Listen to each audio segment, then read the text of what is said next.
goodness gracious. My subscribers are going the wrong way. Look right here.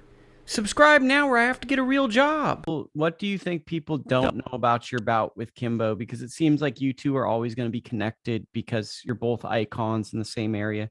What's some context you should give people when looking at that fight in hindsight and just that you look back on?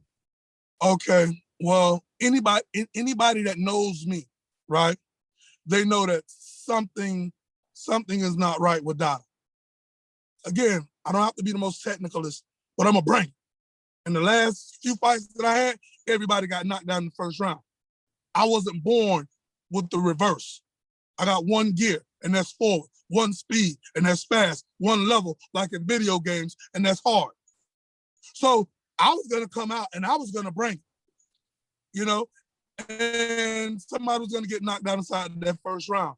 And I would say, dogfight round 2 is definitely going to give some insight, because when the cameras went off, the documentary camera stayed on, and without being a spoiler to the movie, I would just say everything that you're seeing, that's how it was played out, because that's how, that's how it was set up, to be played out, and inside this business, when Deontay Wilder said that something wasn't right, trickery and a lot of things of such been going on in professional sports and in combat. I had 4 guys go to Vegas and put millions on me. And I have to send you that article. You could put, Dada 5,000, Kimbo Slice odds shift massively and read that. So it's like, being inside of a fight of that magnitude and all of the things that was going on, it was a bullseye on my back. And not just by Kimbo, but for people seen and some unseen, and under the circumstances, I fought the best fight I could, and the whole slow motion, I had him on his knees the second round and I could have finished. It should have been over. I hit him a couple times and he was knocked out on his feet. I just couldn't step in, and a lot of people's like, yo, what's going on? What's wrong? Dogfight round 2 is going to show you what's wrong. I'm a brute, and I can sit here and say, even though I haven't been, fighting or whatever, but that mentality, like me right now, I could bench press over 500-600 pounds. I could rip telephone books in half. Even if I couldn't fight, that's blunt force trauma. I clock you, I'm gonna hurt you.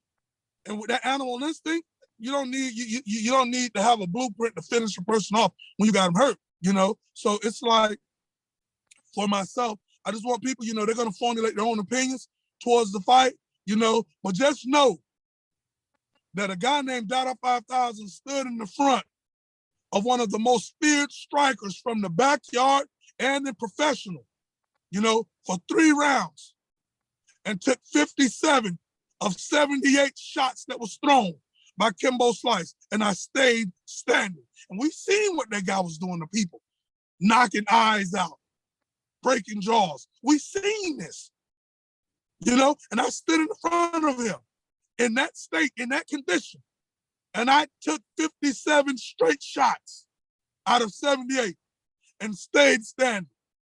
Never quit, never backed down, never gave up. You know what I'm saying? So they should anticipate what's next for Dada 5,000 if he was to make a return. Whoever's in the front of him is in trouble. Did y'all ever get to talk after that fight, or did you guys never talk? I'm going to be honest with you. After that fight, my body shut down. I died in the ring. My heart went out for 7 minutes. It came back and it went out for 8 minutes. That's 15 minutes of no brain, no oxygen to the brain and all of that. They said I would have been a vegetable, I would have been this, I would have been that, but look at God, I'm here standing in the front of you, we're talking to you, 100% better. You know what I'm saying? I was in that hospital for about a month, close to a month. And then when I came out, I came back to Miami, I was inside the hospital, for roughly about 2 weeks. So no, I didn't get a chance, to speak to him. But coming down the hotel, I forgave him. I forgave him, you know what I'm saying, for everything that led up, to that. Because it really wasn't him. It was the people around him. You know what I'm saying? To the point that this was so interesting. I went to go pay my respects to a guy, R.I.P. Big Sean. He was one of Kimbo's bodyguards at Jerry's funeral home in Paran. He had about 100 guys over there, right? And this could have got ugly inside the funeral home, and they would have twisted it. That would have been my fault, And I sat back, and when I pulled up, I was walking in. You had Kimbo in there, and it was bad at that time, real bad, and it was just me, and I was going on the inside, and somebody said, "Hey man, you going on the inside?" And I was like, "Yeah."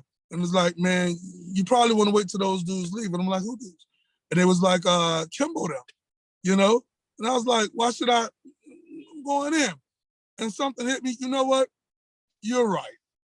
You're right. And as much as I wanted to pay my respects, certain things that led up to this fight, you know what I'm saying?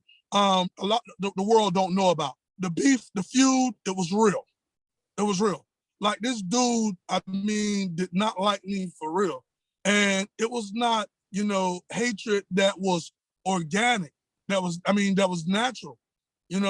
This was hatred that was developed by other individuals because they seen what I was doing in the backyard. And I'm like, if I have potential, if I have, a desirable level of knowledge, that I could give to people, let everybody who want to have an opportunity to do great things and be the Kimbo Slice of their culture, who are we to deny them that opportunity? So I was hated because of the work that I was done inside of the community. And I told them, listen, it ain't too many people that got business acumen like this, common sense like this, and forever I changed the game and we're just getting started, Just wait till you see what we got coming up for December the 18th. You know what I'm saying? And for all your viewers and all your listeners, you know what I'm saying? Don't miss this show. We're going to end 2021 out with a bang. You know what I'm saying? Pitch me on the show right now. Give us the little details on this, and then I'll get you out because I've kept you far too long. So let me know about this December 18th show. What are some of the bells and whistles we can stick in our stocking? Oh, wow. Listen, we're going to stick knockouts in everybody's stocking. The Mighty Trigon makes this, return, highly anticipated return, once again with a 98% knockout ratio, so that means that thing is freaking awesome. We have, badass Christine Knuckles Stanley, coming back. Every fight, has fight of the night potential, and I said this before, when you think of NOME, NOME, night of main events, all of these fights have main event, stamps that's on them. We got some surprises, some big surprises that's going to shock the world, when the headlines, get put out. I would say by next week, it's going to be at the James L, Knight Center. We have a lot of, star power that's going to be inside the business. And it is a fight fan's treat because people want to see great fights. They want to see people dig down deep.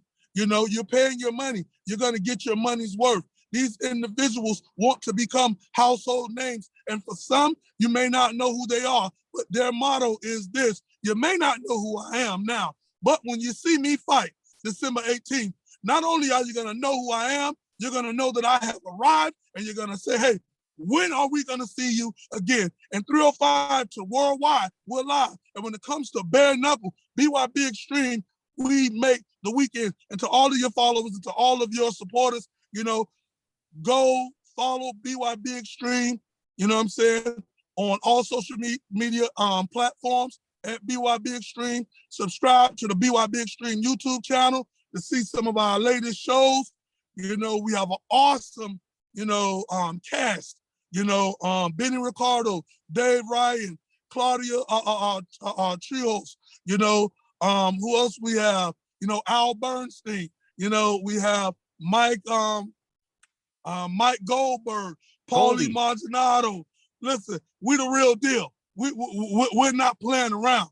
You know what I'm saying? A great knowledgeable team of administrators, you know, and if somebody said, hey, listen, these individuals, you know, is going to take interest and say, hey, listen, we want to be a part of this. And when you've heard some of those names, you know, if you'd have said, you know, a few years ago, hey, that Al Bernstein and say, hey, I want to be a part of this, Mike Goldberg, them, you're like, no, I got it. But listen, this is the new wave. You know, we're real, we're raw, we're authentic.